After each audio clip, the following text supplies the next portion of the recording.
இயக்குனர் கௌதம் மேனன் தனது காக்க காக்க என்ற படத்திற்காக நடிகரை தேர்வு செய்ய முயற்சித்துக் கொண்டிருந்த போது நடிகை ஜோதிகாவோ அந்த வாய்ப்பை நடிகர் சூர்யாவுக்கு பெற்றுக் கொடுத்து அசத்தி இருக்கிறார். நடிகை ஜோதிகா தனது உதவியாளரை மிகவும் கண்ணியமாக நடத்துவதை பார்த்த நடிகர் சூர்யாவுக்கு நடிகை ஜோதிகாவை பற்றிய நல்ல எண்ணமும் கொஞ்சம் கொஞ்சமாக வளர ஆரம்பித்திருக்கிறது. பெண்களை ஏறெடுத்தும் பார்க்காம பெண்களை கண்டாலே கூச்சமும் வெட்கமுமாக இருக்கும் நடிகர் சூர்யாவை பார்த்த நடிகை ஜோதிகாவுக்கு பிடித்து போயிருக்கிறது. மும்பையிலலாம் இந்த மாதிரி இருக்க மாட்டாங்க, அவங்களுக்கு ரொம்ப வித்தியாசமாக இருந்திருக்கிறது சூர்யாவை பார்த்து.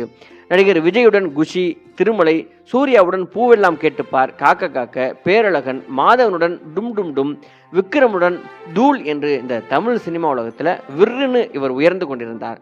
நடிகை ஜோதிகாவின் காதல் தான் நடிகர் சூர்யாவை ஒரு பெரிய நடிகனாக மாற்றியது அப்படின்னு பைல்வான் ரங்கநாதன் ஒரு இடத்துல பதிவு பண்ணியிருந்தார். அது உண்மையான ஒரு விஷயம்தான். சூர்யா ஆரம்பத்தில் ரொம்ப சாதாரணமாக நடித்து கொண்டிருந்த ஒரு நடிகர் தான். சூர்யா